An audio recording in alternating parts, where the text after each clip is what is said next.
गलद्दानगण्डं मिलद्भृङ्गखण्डं चलच्चारुषुण्डं जगत्त्राणशौण्डं लसद्दन्तकाण्डं विपद्भङ्गचण्डं शिवप्रेमपिण्डं भजे वक्रतुण्डम्।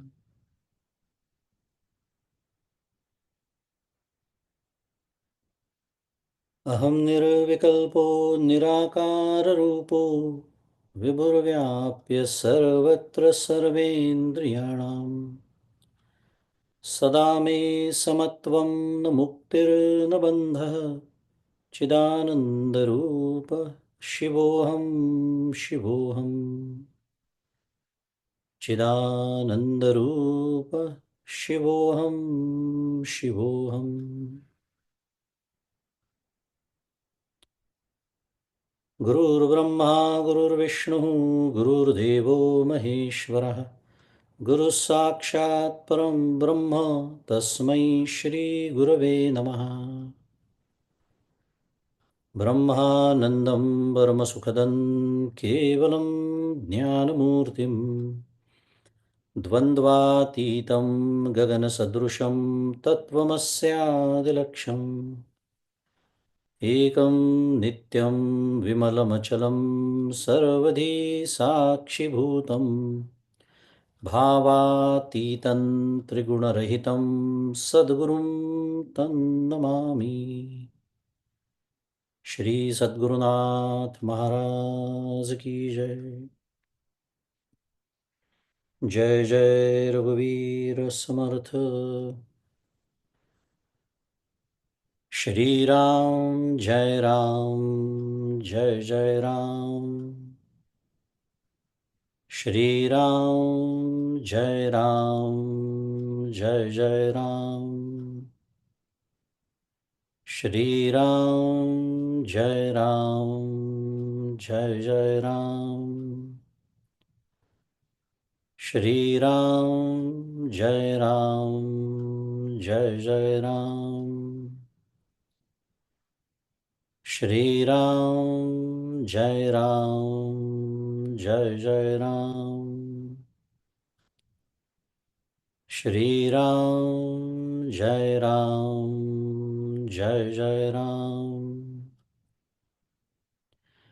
श्री राम जय राम जय जय राम। श्री राम जय राम जय जय राम।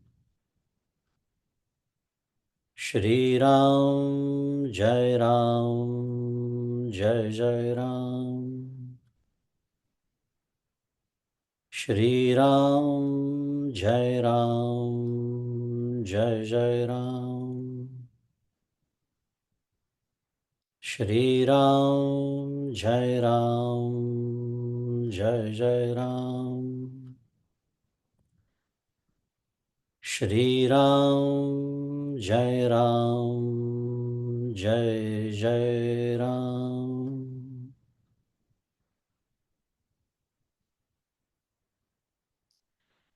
प्रभु श्री रामचंद्र भगवान की जय। श्री सद्गुरुनाथ महाराज की जय। जय जय रघुवीर समर्थ।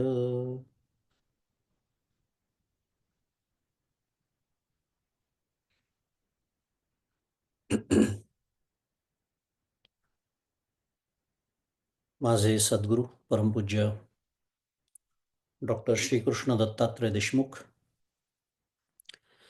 उपाख्य डॉक्टर काका यांच्या श्रीचरणी शिरसाष्टांग वंदन।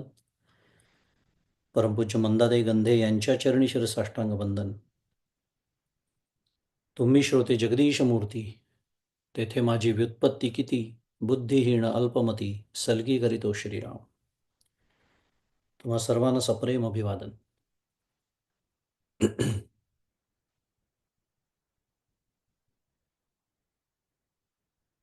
श्री गणपती अथर्वशीर्ष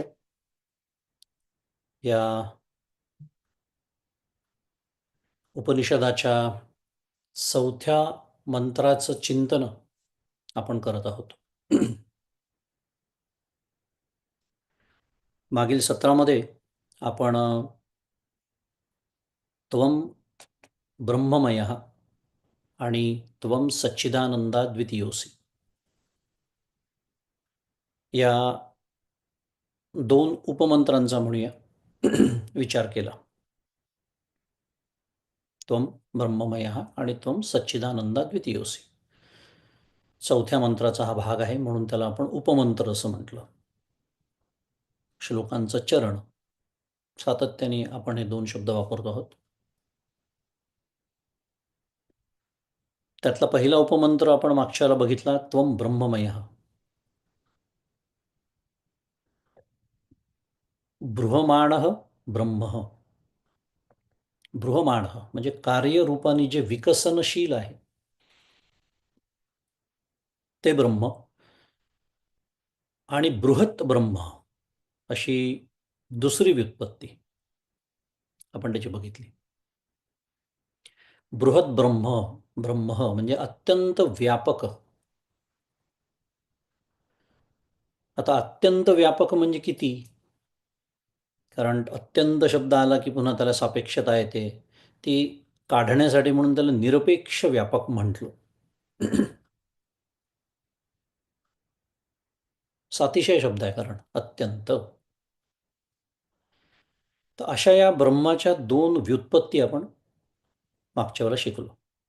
त्याचा सविस्तर विचारही आपण केला. कशाचा भाग म्हणून? त्वं ब्रह्ममय हा जो एक उपमंत्र आहे तो समजावून घेताना. आणि त्याच्यानंतर त्वं सच्चिदानंदाद्वितीयोऽसि. तदनंतर आपण सत, चित आणि आनंद या तीन पदांचे लक्ष्यार्थ, कारण वाच्यार्थ तर आपल्याला कळतात, कारण सुदैवाने मराठी भाषा संस्कृतच्या जवळची आहे. त्याच्यामुळे सत, चित, आनंद वाच्यार्थ कळतात, पण त्यांचा लक्ष्यार्थ काय आहे, काय नेमकं सांगायचं आहे त्या पदांनी, हा सगळा विचार आपण मागच्याला बघितला. आणि अजून एक महत्त्वाचा मुद्दा बघितला की तीनही पदं ही सत, चित आणि आनंद एकाच तत्वाचं, ज्याला ब्रह्मतत्व असं म्हणतात, वर्णन करतात. हाही विचार आपण मागच्याला बघितला. पदार्थ निरपेक्ष अस्तित्व म्हणजे सत, ज्ञेय निरपेक्ष ज्ञान म्हणजे चित, आणि विषय निरपेक्ष सुख म्हणजे आनंद, असं आपण मागच्या सत्रामध्ये अभ्यास केला या गोष्टीचा. पदार्थ निरपेक्ष अस्तित्व, कशावरच ज्याचं अस्तित्व अवलंबून नाही. ज्ञेय निरपेक्ष ज्ञान, काही ज्ञेय वस्तू, गोष्ट, पदार्थ, विषय असलाच पाहिजे अशी अट जिथे नाही, असं ज्ञान, ज्याला ज्ञानरूपता, चित्त. आणि विषय असला तरी सुखाला धक्का नाही, नसला तरी सुखाला धक्का नाही, असं विषय निरपेक्ष सुख म्हणजे आनंद. अगदी थोडक्यामध्ये आपण उजळणी केली आपल्या वेळेच्या मर्यादेमध्ये. मी नेहमीच सांगतो, ही उजळणी जी असते ती विषय प्रवेशाला खूप मदत करते. आजचा आपला जो अभ्यासाचा विषय आहे, कारण मागे आपण जो अभ्यास केलेला असतो तो आणि आज आपण अभ्यासाला इथे एकत्र जमलेलो आहोत, याच्यामधला जो काळ असतो,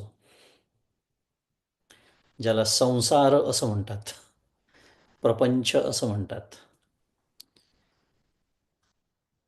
त्याची इतकी धूळ बसलेली असते की ती वारंवार झटकावी लागते. आणि ती धूळ झटकण्याचं स्वरूप या उजळणीला असतं. त्या दृष्टीने आपण एक धावती उजळणी आढावा घेतला, काय शिकलो आपण मागच्या वेळेला. आणि दुसरं एक उद्देश असतो उजळणी करण्याचा, की पुढचा आपला जो आता अभ्यासाचा विषय सुरू होणार आहे त्याला नेहमीच आधीच्या विषयाचा संदर्भ असतो. त्याही दृष्टीने या गोष्टीची मदत होते. आता आजच्या अभ्यासाकडे वळताना जे शेवटचं पद होतं त्वम सच्चिदानंदा द्वितीयोसी, हा जो आपला अजून चालू उपमंत्र आहे त्याचा आपल्याला विचार करायचा आहे, कारण त्यातलं शेवटचं पद जे होतं अद्वितीयोसी, त्याचा आपला विचार करायचा राहिलेला आहे. म्हणून आपण सच्चित आनंदाचा विचार केला, त्वम सच्चिदानंदा द्वितीयोसी असं संधी करून संस्कृत एक शब्द त्या मंत्रामध्ये आहे, पण त्याच्यामध्ये सच्चित आनंद हे 3 पदं आपण वेगळे काढलेत आणि अद्वितीय, त्यामुळे त्वम जर त्याला लावून घेतलं तर काय होईल ते वाक्य, त्वम अद्वितीय असि. बरोबर, त्याचा विचार आपला राहिलेला आहे अद्वितीय शब्दाचा. कारण पुन्हा विचार राहिला आहे म्हणण्याचा अर्थ असा की आपल्याला हे पद वाचल्यानंतर जो अर्थ कळतो तो अर्थ अपेक्षित नसतो, म्हणूनच आपण त्याला वाच्यार्थाकडून लक्ष्यार्थाकडे जाणं असं म्हणतो. लक्ष्यार्थ याचा अर्थ शुद्ध मराठीत intention. What is the intention of telling this, त्याला म्हणायचं लक्ष्यार्थ. कारण त्वम अद्वितीय असि म्हणजे तू अद्वितीय आहेस, असा याचा वाच्यार्थ आहे. सरळ सरळ मी मगाशी म्हणाल्याप्रमाणे कळतो आपल्याला. पण आपल्याला जे कळल्यासारखं वाटतं ते कळलेलं नसतं, त्यालाच तर परमार्थ म्हणतात. त्यालाच परमार्थ म्हणतात. उदाहरणार्थ आपण व्यवहारात वापरतो की नाही शब्द, अद्वितीय शब्द वापरतो आपण, काही शब्द नवीन नाही आहे आपल्याला. उदाहरणार्थ आता व्यवहारातलं उदाहरण घ्यायचं झालं तर सचिन तेंडुलकर समजा क्रिकेटमधील अद्वितीय आहे म्हणतो की नाही आपण, सांगतो एकमेकाला. आता अद्वितीय आहे म्हणजे काय, सचिनच्या आधी काय कोणी क्रिकेट खेळत नव्हतं का, त्याच्यानंतर कोणी आता क्रिकेट खेळत नाही आहे असा अर्थच नाही आहे. आपण व्यवहारात जेव्हा अद्वितीय म्हणतो, हे जे विधान आपण करतो त्या विधानाला इतर फलंदाजांची सापेक्षता असते. फलंदाज म्हणजे शुद्ध मराठीत बॅट्समन. तुम्हाला तर ऐकून ऐकून माझा विनोद कंटाळाला असेल, पण काय करणार, कारण आजच योगायोगाने मराठी भाषा दिन आहे. आणि थोडंसं विषयांतर करून बोलतो की आपल्याच भाषेची जी दयनीय अवस्था आपण करून ठेवलेली आहे त्याच्यासाठी दुर्दैवाने हा विनोद मला सातत्याने करावा लागतो. तुम्ही आनंदाने करत नाही आणि त्याचा चांगला परिणाम दिसतोय असं माझ्या लक्षात आलं. निदान माझ्याशी बोलताना तरी लोक जरा प्रयत्न तरी करतात. त्यांनी तो इतर वेळेलाही करावा. या सदिच्छेसह आणि मराठी भाषा दिनाच्या आपल्या सर्वांना शुभेच्छा देऊन आपल्या विषयाकडे वळू. फलंदाज, इतर फलंदाजांची सापेक्षता तिथे आहे. म्हणजे काय की इतर फलंदाजांची फलंदाजी जी आहे त्याच्यात त्यांनी जे काही पराक्रम केले असतील, ज्याला विक्रम म्हणतो आपण, त्याच्यापेक्षा सर्वात श्रेष्ठ सचिनचा आहे. म्हणून आपण म्हणतो सचिन तेंडुलकर क्रिकेटच्या विश्वामध्ये अद्वितीय आहे. बरोबर, व्यवहार जमून गेला. पण त्याच्यामध्ये सापेक्षता आहे. इतर फलंदाज गृहीत धरून हे बोलणं चालू आहे. बरं, त्यांनी काही विक्रम केले, अनेक विक्रम त्याच्या नावावरती आहेत. विराट कोहलीने मोडले त्याचे विक्रम काही. म्हणजे तेवढ्या संदर्भामध्ये आता सचिन अद्वितीय राहिला नाही, मग कोण झाला, विराट झाला. आता विराटच्या नंतर अजून कोणी असतील, रोहित असतील, अजून कोणी काय नवीन नवीन आलेले आहेत फलंदाज आता. म्हणजे मुद्दा काय आहे, आज जो अद्वितीय समजला जातो तो उद्या अद्वितीय राहीलच याची खात्री नाही. आलं लक्षात? हा आहे आपला काय म्हणूया व्यवहारातला अद्वितीय शब्दाचा अर्थ. असा अर्थ परमार्थात नाही. अशा पद्धतीने मी म्हणतोय का हो गजाननाला, त्वम सच्चिदानंदा द्वितीयोसी त्वम अद्वित त्वम अद्वितीय असी, असं मी जेव्हा गजाननाला म्हणतो आहे तेव्हा त्याचा अर्थ असा होतो का की आज तू अद्वितीय आहेस पण काही खात्री नाही उद्या तू असशीलच. करा ना विचार. कधी आपण विचारच करत नाही. ती समस्या आहे.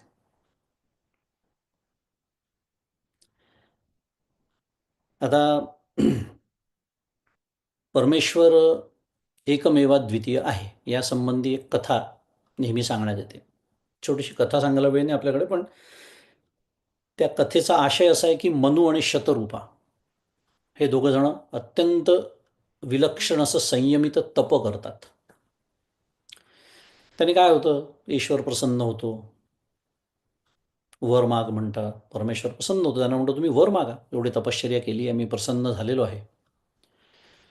ते दोघेही म्हणतात तुझं दर्शन झालं हेच आमच्यासाठी वरदान आहे, आम्हाला काही नको वगैरे वगैरे. ईश्वर म्हणतो आता मी प्रसन्न झालो आहे, मी वर देण्याचं तुम्हाला वचन दिलं, तर तुम्ही वर मागा. तर तो मनू राजा काय म्हणतो की तुझ्यासारखा पुत्र मला दे. काय शब्द आहे? तुझ्यासारखा पुत्र मला लाभू दे. त्याच्यावर परमेश्वर प्रसन्न होऊन काय म्हणतात, ईश्वर म्हणतो माझ्यासारखा दुसरा कोणी नसल्यामुळे मलाच तुझ्या पोटी यावं लागणार. कारण आता वर तर दिलेला आहे, तथास्तु. मुद्दा काय? माझ्यासारखा दुसरा कोणी नाही. काय शिकतोय आपण? अद्वितीय.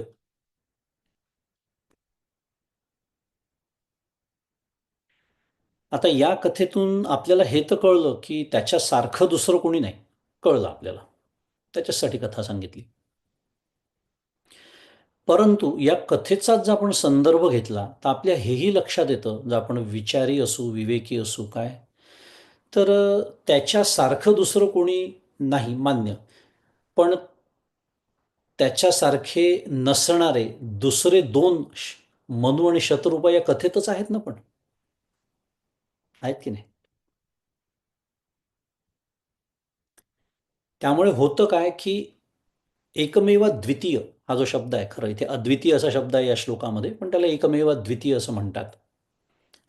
याचा पारमार्थिक जो अर्थ आहे ना, तो अजून दूरच राहतो आपल्यापासून. आपण हळूहळू लक्षार्थाकडे जातो. लक्षात आलं असेल तर एक एक टप्पा ओलांडत चाललो आहे आपण. मी पहिले व्यवहारातलं उदाहरण दिलं, आता ही कथा सांगितली, त्याच्यामुळे थोडंसं जवळ गेलो आज आपण अजून. कारण कथेमध्ये कथा जी आहे ती सगुण साकाराची आहे. परमेश्वर सगुण साकार झाला आहे त्यांच्यासमोर. शतरूपा आणि मनू दोघेही सगुण साकार आहेत. पण पारमार्थिक सत्ता ज्याला म्हणतात ती निर्गुण निराकाराची असते. निर्गुण निराकार. आणि तिथे एकमेवा द्वितीय याचा अर्थ वेगळा असतो. एकमेवा द्वितीय हा जो शब्द आहे त्याच्यामध्ये तीन शब्द आहेत खरं. कोणते? एकम, एव आणि अद्वितीय. यातला अद्वितीय शब्द आपल्या मंत्रातच आहे, पण तिथे म्हणायचा अर्थ काय सुरू आहे? एकम एव अद्वितीय.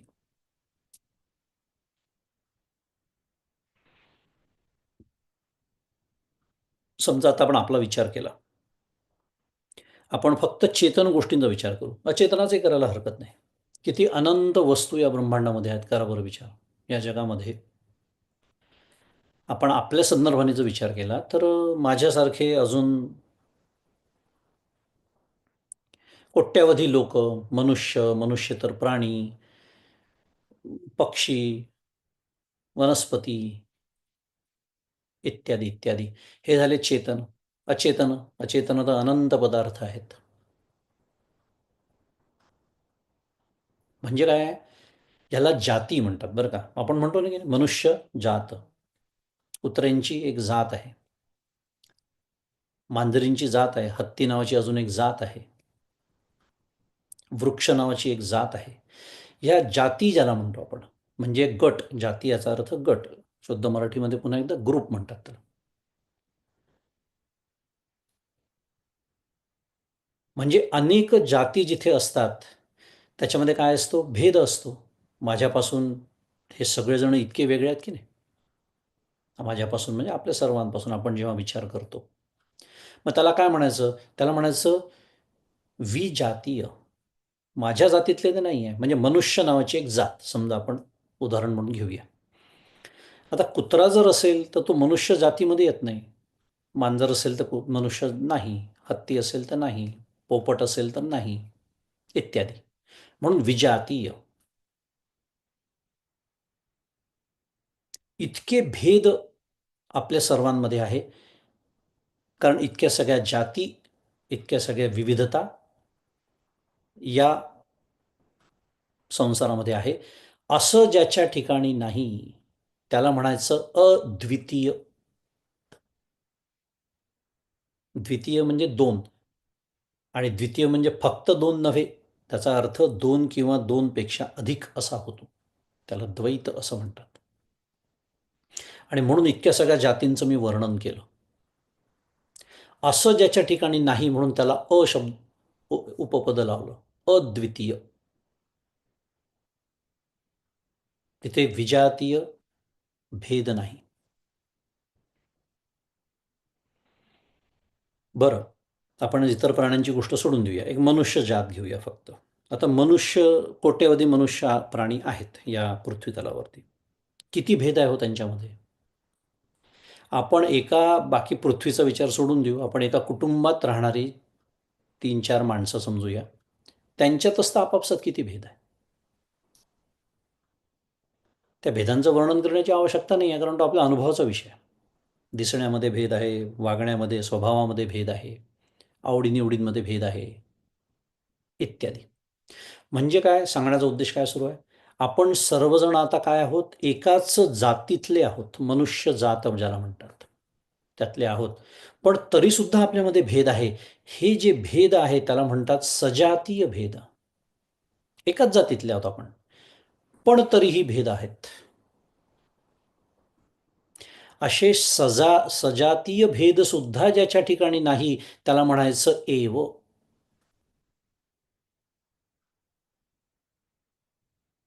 एव. मगाशी आपण पाहिलं विजातीय भेद नाहीच, सजातीय भेद पण नाही, म्हणून एव. आता आपण एक मोठी उडी घेऊया आणि असं गमतीशीर कल्पना करूया की इलॉन मस्कनी मला निवडलं. कशासाठी? मंगळावर जाणारा पहिला मनुष्य म्हणून. मनोराज्य रचायला काय हरकत आहे? वचने किम दरिद्रता. गंमत करतोय मी. कल्पना करा की मंगळावर जाणारा मी पहिला मनुष्य ठरलो, गेलो मंगळावरती गेलो. आता तिथे चेतनाचा जर विचार केला, चेतना तर तिथेही आहे, दगड-धोंडे वगैरे सगळे सोडून देऊया. पण चेतनाचा विचार केला तर विजातीय भेद आहेत का? नाही. सजातीय तरी आहेत का? नाही. का? कारण अहो मी एकटाच आहे तिथे. मंगळ या ग्रहाचा जर विचार केला तर तिथे मी एकटाच आहे. त्यामुळे विजातीय तर सोडूनच द्या, सजातीय भेदसुद्धा तिथे नाही. कारण माझ्या जातीचं तिथं कोणी नाहीच आता. मी एकटा चेतन त्या ग्रहावरती उभा आहे. कल्पना करा. मग आता म्हणाल की मग आता झालो का मी अद्वितीय? नाही. का नाही झालो? अहो मी एकटा जरी तिथे असलो तरी माझ्याच अनेक भेद आहेत. उदाहरणार्थ, हात किती आहेत मला? 2. झाले की नाही 2? द्वैत. पाय 2, डोळे 2. मुद्दा एवढाच आहे, अवयवांची संख्या सांगणं सुरू नाही आहे. मी जरी म्हटलं एक व्यक्ती, तरी माझ्या देहामध्येच इतके भेद आहेत. काही अवयव आहेत, काही सूक्ष्म आहेत, काही स्थूल आहेत. त्याच्यात त्वचा, मांस, रुधिर, रक्त, म्हणजे आपल्या शरीरातले भेद आपल्या सर्वांना माहिती आहे, वर्णन करण्याची गरज नाही. म्हणजे मी आहे एकच व्यक्ती आता, पण माझ्यामध्ये अंतर्गत भेद आहेत. साध्या भाषेत बोलूया, त्याला म्हणायचं स्वगत भेद.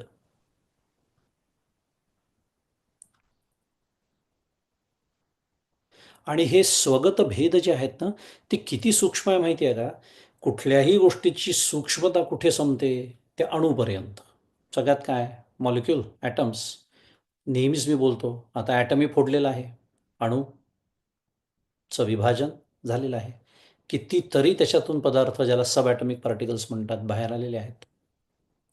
म्हणजे त्या पातळीपर्यंत स्वगत भेद आहे. माझा विषय हा सुरू आहे. आपण ज्याला दुसऱ्या भाषेत बोलायचं झालं तर कुठलाही पदार्थ या मायेच्या प्रांतातला घेतला तर तो सावयवच ठरतो. अगदी तो अणुसुद्धा सावयव ठरतोय, इतका सूक्ष्म अणू तोही सावयव, कारण त्याचेही अवयवच म्हणता येतील, इलेक्ट्रॉन, प्रोटॉन, न्यूट्रॉन आणि निघालेले बाकीचे सब ॲटॉमिक पार्टिकल्स. पण असा जो स्वगत भेद मी याचं जेवढं वर्णन केलं ते सुद्धा ज्याच्या ठिकाणी नाही त्याला म्हणतात एकम.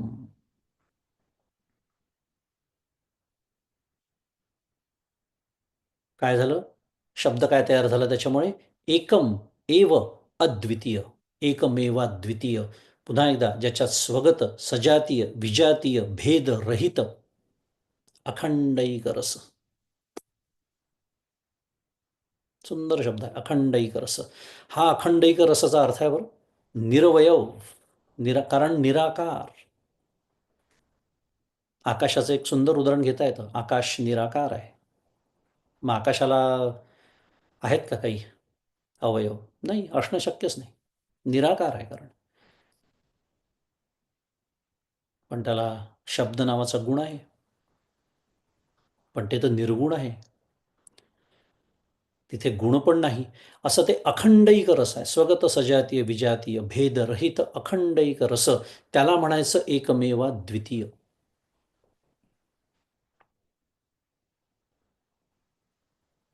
म्हणून ते अनंत आहे. अनंत म्हणजे इन्फायनाईट शुद्ध मराठीत. And it is very easy to understand that there cannot be two infinities. There cannot be two infinities.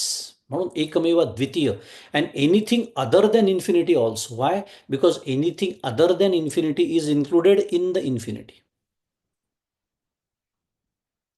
इथे तरी मी म्हणेन एनिथिंग अदर शब्द वापरून इतर गोष्टींची सापेक्षता आहे. पण एकम एव अद्वितीय, एकमेव अद्वितीय या शब्दामध्ये कशाची सापेक्षताच नाही आता. असा हा गणपती गजानन काय आहे? अद्वितीय आहे. काय आपण सुरू आहे आपलं पद? त्वम अद्वितीय असी, त्वम सच्चिदानंदा द्वितीयोसी मधलं आपलं हे शेवटचं पद राहिलं होतं विचार करायचं. हा आहे अद्वितीयचा अर्थ. म्हणून मी मगाशी म्हणालो की आपल्याला जो अर्थ वाटतो व्यवहारामध्ये आपण जसा अर्थ करतो तो आणि जो अपेक्षित पारमार्थिक अर्थ असतो ज्याला लक्ष्यार्थ म्हणतात त्याच्यामध्ये अशी दरी पडते. त्यामुळे मी जेव्हा गजाननाला म्हणतोय की त्वम सच्चिदानंदा द्वितीयोसी, त्या अद्वितीय शब्दामध्ये हे सगळं अपेक्षित आहे की हा जो गजानन ब्रह्मरूप गजानन आहे तिथे स्वगत, सजातीय, विजातीय असा कुठलाच भेद त्याच्या ठिकाणी नाही आहे. अखंड अभेद आहे. अखंड म्हणजे त्या अभेदात कुठे खंडच नाही आहे, म्हणून त्याला अखंडैक रस असं म्हणतात. असा हा गणपती गजानन अद्वितीय आहे. आता त्याच्या पुढचा उपमंत्र आहे त्वम प्रत्यक्षम ब्रह्मासी. त्वम प्रत्यक्षम ब्रह्म असी असं त्याचा पदच्छेद आहे. वाच्यार्थ पुन्हा समजायला सोपा आहे नेहमीप्रमाणे. तू प्रत्यक्ष ब्रह्म आहेस. कळलं आपल्याला. त्वम प्रत्यक्षम ब्रह्म असी. आता प्रत्यक्ष पुन्हा झाली अभ्यासाला सुरुवात. हेच तर आपल्याला शिकायचं आहे. कारण प्रत्यक्ष हा शब्द आपण जेव्हा व्यवहारात वापरतो तेव्हा नेहमीची विधानं असतात आपली. काय? प्रत्यक्ष माझ्या डोळ्यासमोर त्यांनी असं असं केलं असं म्हणतो की नाही आपण? म्हणजे प्रत्यक्ष याचा अर्थ व्यवहारामध्ये काय होतो की बुवा मी त्याचा अनुभव प्रत्यक्ष घेतला. कशाने? डोळ्यांनी म्हणा किंवा माझ्या कानाने ते ऐकलं. मी प्रत्यक्ष माझ्या कानाने ऐकलं असंही म्हणतो आपण. मग असा अर्थ अपेक्षित आहे का परमार्थामध्ये? ह्या पद्धतीने मी गजाननाला म्हणतोय का की त्वम प्रत्यक्षम ब्रह्म असी? असा त्याचा अर्थ नाही. प्रत्यक्ष याचा अर्थ प्रत्यक्ष रूप किंवा त्याला अपरोक्ष असा दुसरा शब्द आहे. यत साक्षात अपरोक्षात ब्रह्म अशी बृहदारण्यकातली श्रुती आहे. यत म्हणजे जे, काय, साक्षात अपरोक्षात ब्रह्म. त्याच्यात एक गोष्ट समजून घ्यावी लागते, काय, कारण अपरोक्ष हा शब्द आपण पुन्हा व्यवहारात जसा वापरतो त्याच्या अगदी उलटा अर्थ परमार्थात आहे. व्यवहारात आपण म्हणतो माझ्या अपरोक्ष तू असं कसं केलं, म्हणजे मला न सांगता, माझ्या पाठीमागे, मला न विचारता, माझी परवानगी न घेता, थोडक्यात मला अंधारात ठेवून तू असं कसं केलं, असं म्हणतो की नाही आपण, माझ्या अपरोक्ष. अगदी त्याच्या उलटा अर्थ परमार्थामध्ये. अपरोक्ष म्हणजे प्रत्यक्ष. आणि पुन्हा प्रत्यक्ष हा शब्द कितीही वेळा सांगितला तरी कठीणच जातो समजायला, कारण आपल्याला त्या प्रत्यक्षाची इतकी सवय झालेली आहे. त्या अर्थाने हा प्रत्यक्ष शब्द सुरू नाही. यत साक्षात अपरोक्षात.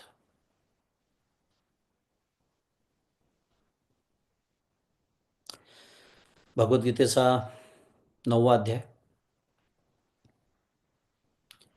भगवंत ज्ञानाचं वर्णन करतात आहे, ब्रह्मतत्वाचंच वर्णन करतात आहे. अर्जुनाला काय म्हणतात आहे, राजविद्या राजगुह्यम पवित्रम इदमुत्तमम प्रत्यक्षावगमम धर्म्यम सुसुखम कर्तुमव्ययम. या श्लोकातला बाकीच्या चरणांचा आपल्याला विचार करायचा नाही आत्ताच्या संदर्भात, पण भगवंतांनी तिथे प्रत्यक्षावगम असा शब्द वापरलेला आहे. प्रत्यक्षावगमम धर्म्यम. आपण प्रत्यक्ष शब्द समजून घेतोय हा, कारण हा थोडासा सूक्ष्म विचार आहे. म्हणून मी म्हणालो की एकदम नाही कळत, पण थोडं लक्षपूर्वक ऐकलं तर त्याची सूक्ष्मता तरी लक्षात येते. पहिल्यांदाच ऐकत असू तर कदाचित वेळ लागेल थोडं समजायला. पण त्वम प्रत्यक्षम ब्रह्म असी यातला प्रत्यक्ष शब्द आपण समजावून घेतो आहे. आणि तो समजून घेताना या भगवद्गीतेच्या श्लोकाचा आपण आधार घेतो आहे. प्रत्यक्षावगमम धर्म्यम सुसुखम कर्तुम अव्ययम. त्या ज्ञानाचं वर्णन करताना अनेक विशेषणं भगवंतांनी वापरलेली आहेत. ती बाकी आपण सगळी सोडून देऊ, आत्ता आपल्याकडे तो संदर्भ नाही, वेळ नाही. पण त्यातलं प्रत्यक्षावगम हे जे विशेषण भगवंतांनी वापरलेलं आहे,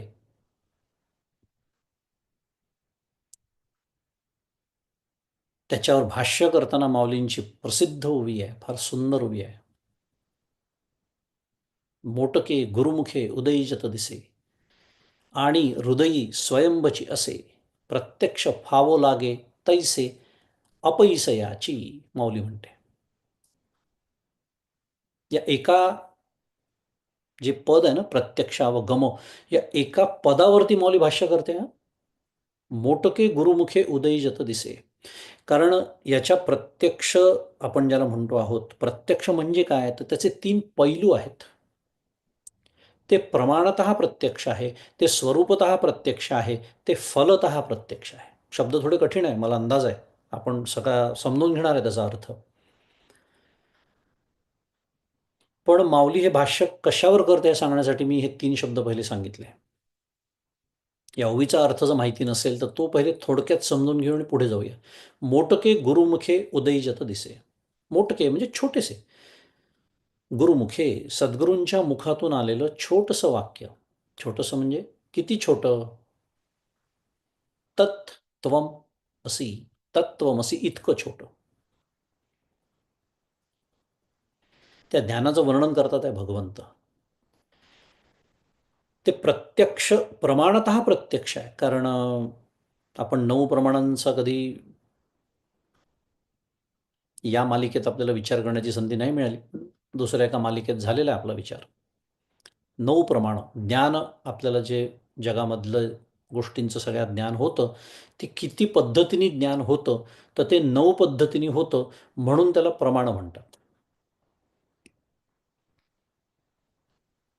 तसं हे ज्ञान होत नाही. हं, मग इथे प्रमाणतः का म्हटलं, तर श्रुतीला प्रमाण म्हटलं जातं. श्रुती प्रमाण असा शब्द आपण ऐकला असेल, कारण श्रुती शब्दरूप आहे.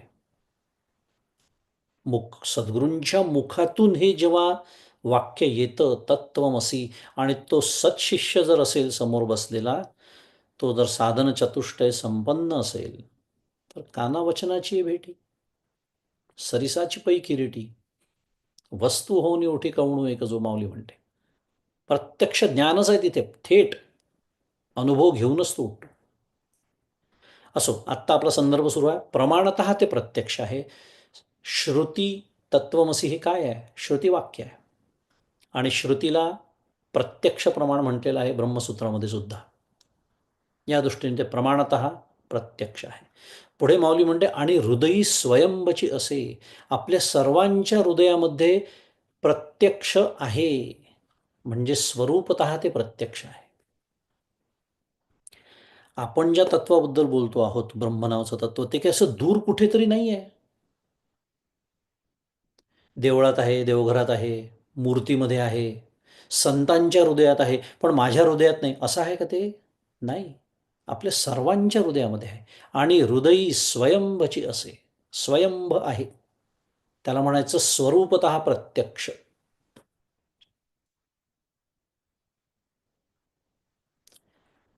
आणि पुढे माऊली म्हणते, प्रत्यक्ष फावो लागे तैसे अपैसयाची. जेव्हा मी म्हणजे साधक साधना करतो आणि माझ्या अविद्येचा निराश करून घेतो, तेव्हा प्रत्यक्षच ते मी होतो. ह्याला म्हणायचं प्रत्यक्ष. इतका फरक आहे व्यवहारातला प्रत्यक्ष शब्द आणि हा प्रत्यक्ष. म्हणून याला फलतः प्रत्यक्ष म्हटलंय. फलतः म्हणजे अशी साधना केल्यानंतर फलरूपानी त्या ब्रह्मतत्वाची, त्या ब्रह्मरूप गजाननाची मला प्राप्ती होते. ती कशी होते हो? गजानन समोर येऊन उभा राहतो का माझ्या? नाही, मीच तो होतो. मीच त्या ब्रह्मरूप गजाननाशी एकरूप होतो. आणि होतो या शब्द सांगण्यासाठी माऊलींनी पुढचा शब्द वापरला, अपैसयाची.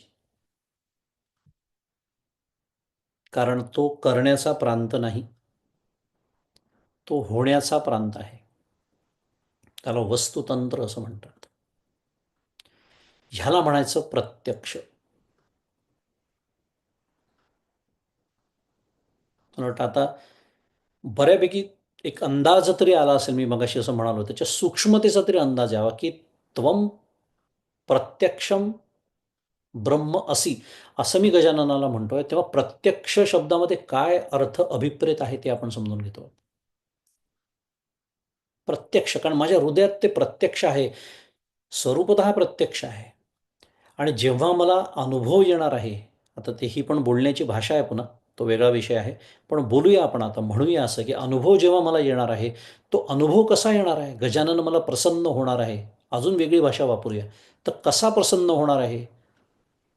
तर मी त्या ब्रह्मरूप गजाननाशी एकरूप होणं, हीच त्या गजाननाची माझ्यावर असलेली प्रसन्नता आहे. आणि मी त्याच्याशी एकरूप होणं म्हणजे प्रत्यक्ष मी तेच होणं, अहम ब्रह्मास्मी. याला म्हणायचं फलतः प्रत्यक्ष. प्रत्यक्ष फावो लागे तैसे अपैसयाची.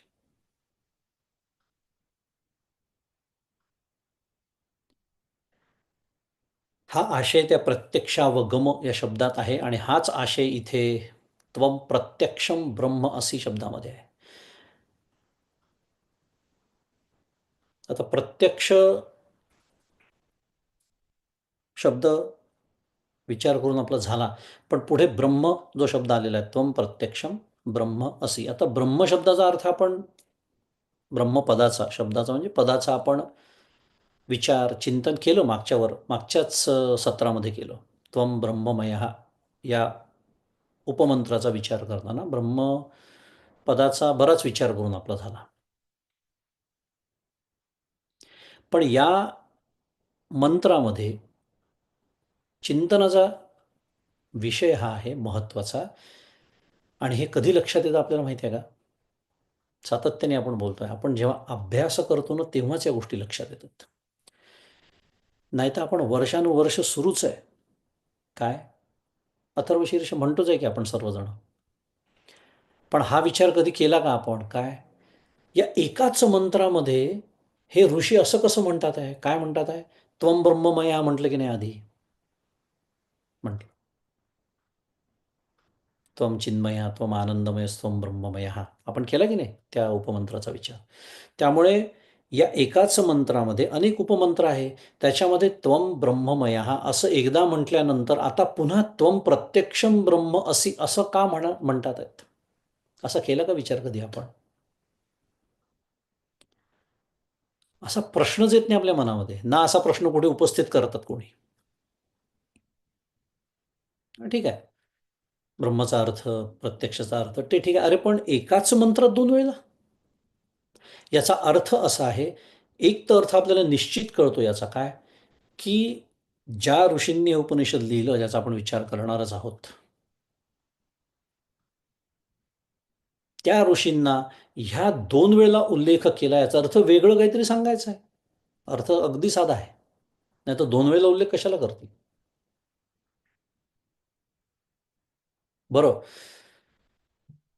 पहिल्या श्लोकात केला, मग शेवटच्या श्लोकात केला, तरी समजू शकतो. अरे एकाच श्लोकात दोन श्लोक संपायचाच आहे आपला हा चौथा श्लोक. त्याच्यात एकदा त्वम ब्रह्ममया म्हणतात आणि आता त्वम प्रत्यक्षम ब्रह्म असी असं म्हणतात. याचा अर्थ काय आहे? ब्रह्ममय आणि ब्रह्म प्रत्यक्षम ब्रह्म याच्यात काहीतरी फरक असला पाहिजे का नाही?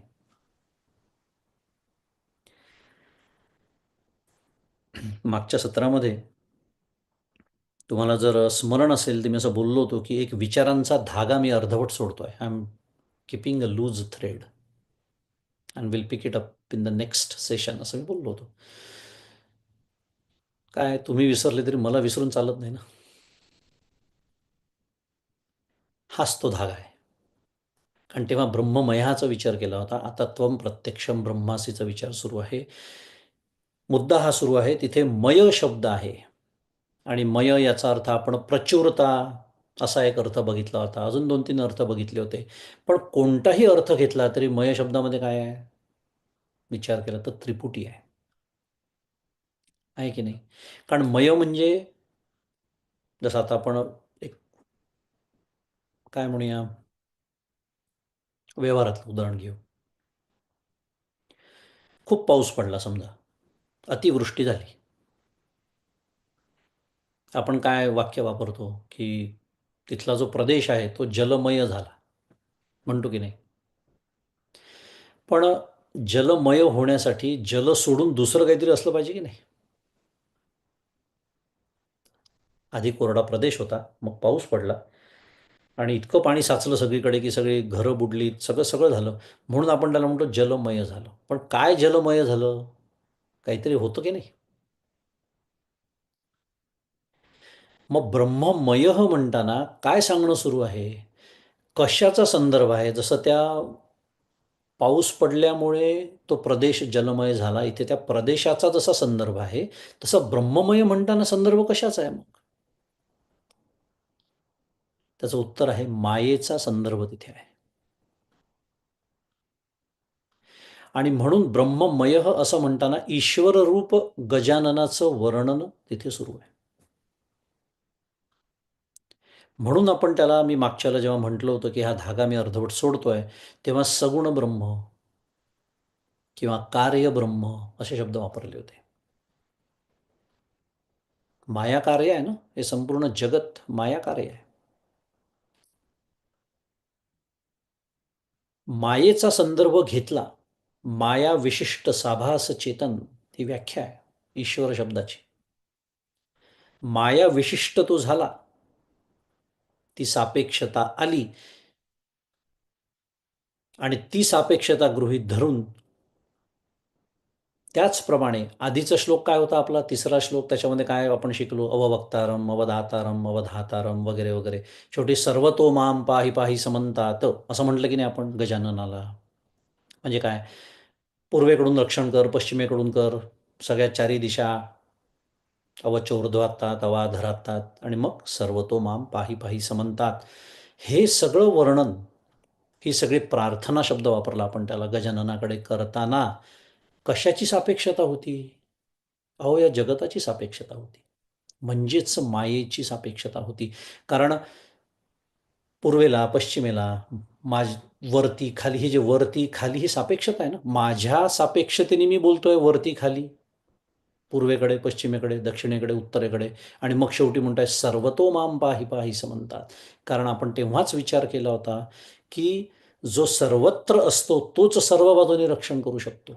हे सांगण्यासाठी ब्रह्ममय, ही जी माया, संपूर्ण माया व्याप्त ब्रह्म नावाच्या तत्वाने.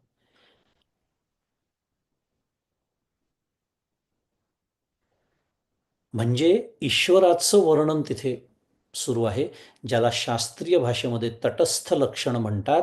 पण आता तोही म्हणजे हा संदर्भ आणि संगती त्याला आहे आधीच्या श्लोकाची नव्हे, पुढच्या श्लोकाची सुद्धा संगती ताबडतोब येणार आहे. मी एकदा बोललो होतो की या या श्लोकाच्या सुरुवातीला बोललो होतो आणि अथर्वशीर्षाच्या सुरुवातीला बोललो होतो की सातत्याने या अथर्वशीर्षामध्ये ईश्वररूप गजानन, किंवा अगदी पहिलेपासून सुरुवात करून निर्गुण निराकार ब्रह्मरूप गजानन, सगुण निराकार ईश्वररूप गजानन, सगुण साकार गजानन, अशा 3 पातळ्यांवरती वर्णन येणार आहे गजाननाचं.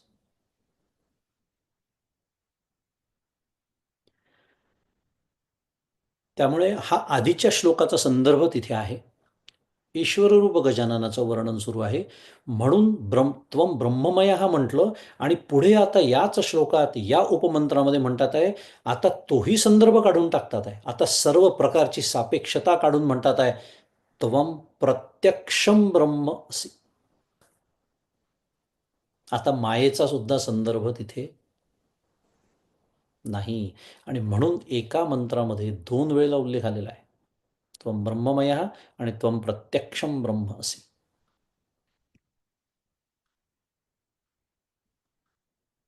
बरं, आता काय आहे, आपण 4थ्या श्लोकात आहोत, त्यामुळे आधीचे विसरायला हरकत नाही असं आपण आपल्याला समजून सांगत असतो. पण असं चालत नाही. मी आत्ताच या श्लोकातल्या आधीच्या उपमंत्रांचा संदर्भ दिला. पण तुम्हाला जर आठवत असेल तर पहिल्या श्लोकात आपण काय म्हटलं गजाननाला? त्वम साक्षाद आत्मासे नित्यम म्हटलं की नाही? म्हटलं. आता आत्म्याचं वर्णन आणि ब्रह्माचं वर्णन काही वेगळं राहणार आहे का? नाही, कारण आत्मा म्हणजेच ब्रह्म, ब्रह्म म्हणजेच आत्मा. मग तुम्ही म्हणाल, मग 2 शब्द का सांगितले जर दोन्हीचा अर्थ एकच आहे? तर या पुन्हा या देहाच्या सापेक्षतेने ब्रह्माला आत्मा म्हणतात. या देहाची सापेक्षता काढून टाकली तर त्याच आत्म्याला ब्रह्म म्हणतात. हे सातत्याने आपण पाहतोय. पण आत्मा या शब्दामध्ये काय अनस्यूत आहे? तर मी हे त्याच्यामध्ये अनस्यूत आहे. आत्मा म्हणजे, आत्मा या शब्दाचा अजून एक अर्थ मी असाही होतो. म्हणजे काय सांगणं सुरू आहे तिथे? मी गजाननाला काय म्हटलं? त्वम साक्षात आत्मासी नित्यम, बरोबर. आणि इथे म्हणतोय त्वम प्रत्यक्षम ब्रह्म असी. म्हणजे काय? A is equal to B, B is equal to C, so A has to B equal to C. आत्मा म्हणजे मी, आत्मा म्हणजे मी, या दृष्टीने जर विचार केला तर मीच ब्रह्म आहे, मीच ब्रह्मरूपाने गजानन मी आहे. अहम ब्रह्म अस्मी, अहम ब्रह्मास्मी, हे सांगणं सुरू आहे. आणि मागच्या वेळेला मी मागचं सत्र संपवताना एक उल्लेख केला होता की हा आपल्या अनुभवाचा सुद्धा भाग आहे. करू, थोडासा वेळ आहे आपल्याकडे, त्याचा विचार करूया. काय असं वाटतं हे सगळं ऐकल्यानंतर की अरे बापरे, हे फारच कठीण आहे, हे फारच दूर आहे माझ्यापासून, मला कधी याचा अनुभव येईल का माहिती नाही, असे लगेच आपल्या मनामध्ये विचार येतात. त्याची आवश्यकता नाही. याचं कारण आहे, कारण हे जर माझं स्वरूपच असेल, तेच मी आहे असं आपण आत्ता ऐकलं. त्वम साक्षात आत्मासे नित्यम आणि त्वम प्रत्यक्षम ब्रह्म असी, या 2 पदांचा पहिल्या श्लोकातला आणि 4थ्या श्लोकातला एकत्र विचार आपण करून हा विचार मांडतो आहे की आत्मशब्दामध्ये मी अपेक्षित आहे, त्यामुळे मीच ब्रह्म आहे. तर मी जर ब्रह्म आहे, आणि माऊलींच्या ओवीप्रमाणे काय आहे, नुसतं नुसतं ते नाही, प्रत्यक्ष आहे आणि हृदयी स्वयंभची असे, जर माझ्या हृदयामध्ये तो आहे तर मग त्याचा अनुभव नको का मला? येतो ना. येतो. तोच आत्ताचा आपला विषय आहे, शेवटचा मुद्दा. पण माझं लक्ष त्याच्याकडे नसतं, ही समस्या आहे. एक सुंदर विषय आहे, थोडक्यात बघूया. एखादं या मालिकेचा भाग म्हणून मी बोललो आहे का मला आठवत नाही. पण असेल तरी पुन्हा बघायला हरकत नाही, की कल्पना करा एखादं छोटंसं बाळ आहे समजा, 1 आठवड्याचं, 2 आठवड्याचं, आपण सगळ्यांनीच बघितलेलं आहे. आई असेल तर तिने अनुभवलेलं आहे. छोटंसं बाळ. का बरं बाळाचं उदाहरण घेतलं? कारण त्या बाळाला अजून इतकं लहान आहे त्याचं वय, की त्याला आपण ज्याला व्यवहारामध्ये ज्ञान म्हणतो ते अजून व्हायला सुरुवात झालेली नाही आहे. बरोबर आहे? अगदी साध्या गोष्टी आहे. याला काही शास्त्राची आवश्यकता नाही, अनुभवाचा विषय आहे. इतकं की त्याला स्वतःची आईसुद्धा ओळखता येत नाही अजून किंवा त्याला आई ही संकल्पना कळत नाही. इतकं ते छोटंसं बाळ. आता ते बाळ रडतं. आपल्याला माहिती आहे जन्माला येतं तेव्हा ते रडलं नाही तर त्याला रड होतात वगैरे, तो सगळे विषय सोडून देऊ आपण. पण ते बाळ रडतं. ते बाळ का रडतं याचा अभ्यास केला. कोणी केला? माझ्या सद्गुरूंनी केला. परमपूज्य काका. कारण ते डॉक्टर आहेत म्हणून. व्यवसायाने ते डॉक्टर होते.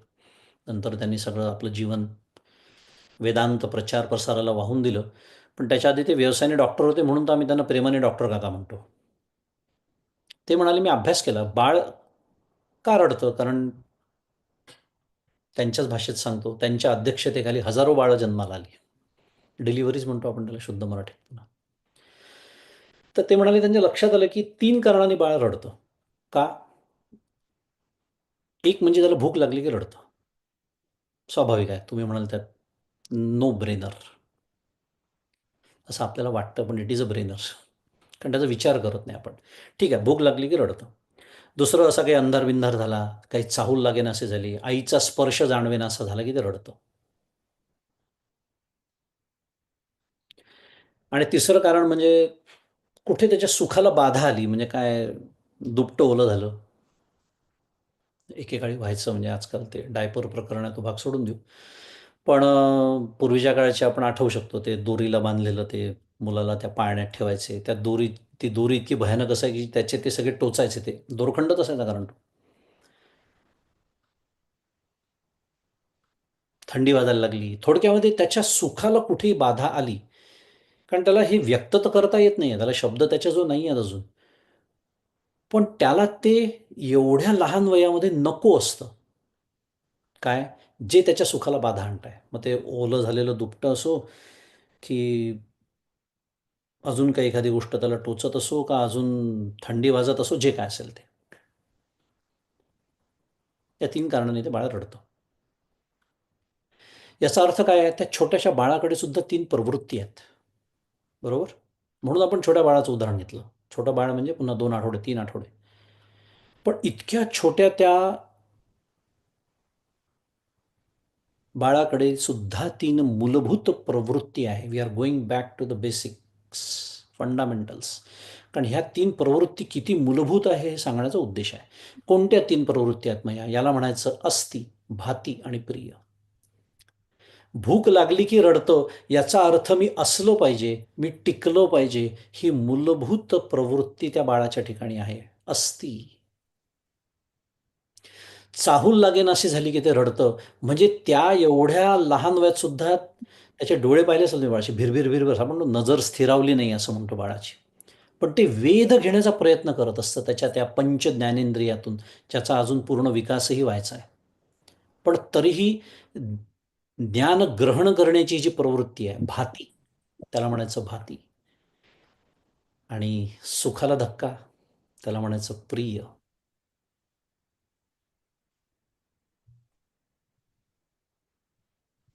मग या प्रेरणा कुठून येतात हो? इतक्या त्या छोट्या बाळाच्या अंतःकरणामध्ये या प्रेरणा कुठून येतात? याचा अर्थ काहीतरी असलं पाहिजे ना तिथे, की जिथून या प्रेरणा निर्माण होतात. आहे ना. त्या अस्तीच्या मागे सत असतं. त्या भातीच्या मागे चित्त असतं आणि त्या प्रियत्वाच्या मागे आनंद असतो. थोडक्यामध्ये या प्रेरणांचा स्रोत म्हणजे सत, चित, आनंद. आणि मी गणपतीला काय म्हणतोय? त्वं सच्चिदानंदा द्वितीयोसी. पहा कसं येऊन भिडलं आता ते. म्हणून मी मगाशी आपली मांडणी, आपली सुरुवात कुठून झाली? त्वं साक्षात आत्मासी नित्यम, म्हणजे मीच तो आहे. अहम ब्रह्मास्मी हे शिकवणारं हे उदाहरण आहे, की या मूलभूत प्रवृत्ती आपल्या सर्वांकडे आहेत, त्या बाळाकडे आहेत. कारण आपल्या सर्वांचं स्वरूप एकच आहे. सत, चित, आनंद, सच्चिदानंद घन. बरं, ते त्या बाळाचं जाऊ द्या, आपण मोठे झालो आता, फार शहाणे झालो ना. कितीही शहाणे झालो तरी काही मूलभूत अनुभव आपल्याला सर्वांना पुन्हा सर्वांचे सामान्य आहे. कोणते? अहम अस्मी, मी आहे. कोणाला शंका असेल तर मला सांगा, की मी नाही आहे असं कोणाला म्हणायचं असेल तर. त्यामुळे अहम अस्मी, अखंड सदैव सतत मी आहे. बरं, मी नुसता आहे नाही, मी आहे हे मला कळतं. सदाभामी, अहमस्मी सदाभामी. आणि काय? तिसरं सगळ्यात महत्वाचं, कदाचित नाहम प्रिय. मी स्वतःला कधीही अप्रिय नाही. दुसऱ्या भाषेमध्ये मी अखंड स्वतःला प्रिय आहे. प्रत्येक जण स्वतःला प्रिय आहे. आहे ना मूलभूत गोष्टी? आजही आहे. आणि मग ब्रह्मैवात मतसिद्धम सच्चिदानंद लक्षणम, लक्ष्मीधर कवी म्हणतात आहे, त्यातला त्यांचा श्लोक मी तुम्हाला सांगतोय. ते म्हणतात की अरे, ब्रह्मतत्वाचे वर्णन हेच तर आहे. काय? सत चित आनंद. माझे अनुभव मला तेच सांगतात आहे. अहमस्मी सदाभामी कदाचित नाम प्रिय. याचा अर्थ असा, मी ब्रह्म असलो पाहिजे. तर्काने मांडणी केलेली आहे.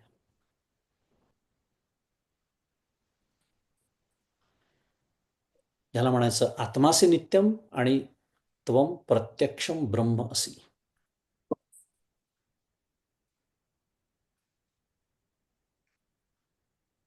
हेच माऊली एका ओवीमध्ये सुंदर पद्धतीने मांडते, की सर्वांची हृदय देशी मी अमुक आहे ऐसी, जे वृत्ती स्फुरे अहर्निशी ते वस्तुगामी. अखंड हे जे मी आहे, मी आहे, मी आहे, हे जे स्फुरण आहे, आणि या स्फुरणाचं जे ज्ञान आहे, की मी आहे हे मला कळतं ना. आणि आपल्यापैकी कोणीही आपण स्वतःला अप्रिय नाही. हो, अगदी आत्महत्या करायला निघालेला मनुष्य सुद्धा फार सूक्ष्म विचार आहे, पण त्याच्या सुखाला कुठेतरी बाधा येते आणि म्हणूनच तो आत्महत्या करायला प्रवृत्त होतो. होतो की नाही विचार करा. असं काहीतरी घडतं, की इतकं प्रतिकूल, आणि त्याच्या त्या प्रतिकूलतेची तीव्रता त्याच्या अंतःकरणाला इतकी जाणवते, की ती नकोशी त्याला होते, म्हणून तो जीव द्यायला सुद्धा तयार होतो. पण ते जे त्याचं स्वतःचं जीव देणं आहे, ते सुद्धा स्वतःच्या प्रेमातूनच आहे. कदाचित नाहमप्रिया. त्यामुळे ही जी एक अखंड अहर्निश माऊलींनी म्हटलेलं आहे. वृत्ती अखंड स्फूर्ती आहे. मी आहे, मी आहे, आणि मी आहे याचं मला भान आहे. अखंड मी स्वतःला प्रिय आहे. पण मगाशीच मी म्हणालो, समस्या काय आहे? कारण आपला मूळ विषय काय सुरू होता, की जर मी ब्रह्म आहे तर मला त्याचा अनुभव नको का?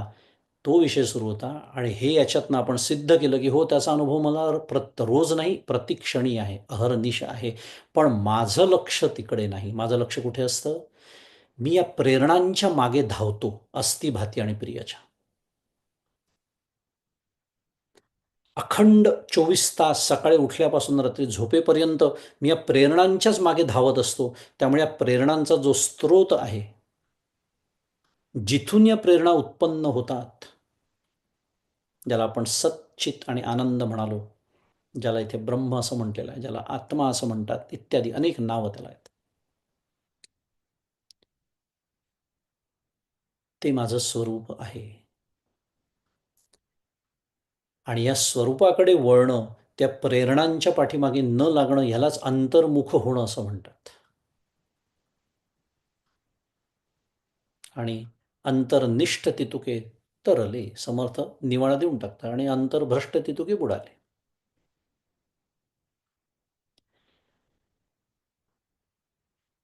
त्याला काय म्हणायचं? त्वम प्रत्यक्षम ब्रह्मासी. आपण असा संदर्भ सोडून चालत नाही. चौथ्या श्लोकात आहे म्हणजे पहिला श्लोक विसरला तरी चालतो, तिसरा विसरला तरी चालतो. नाही, संदर्भ लक्षात ठेवून, कारण हे उपनिषद आहे. एकाच मंत्रात 2 वेळा आलेला आहे. ब्रह्ममय एकदा म्हणतात, एकदा प्रत्यक्ष ब्रह्मासी असं म्हणतात. हा सगळा विचार आपण छानपैकी केला.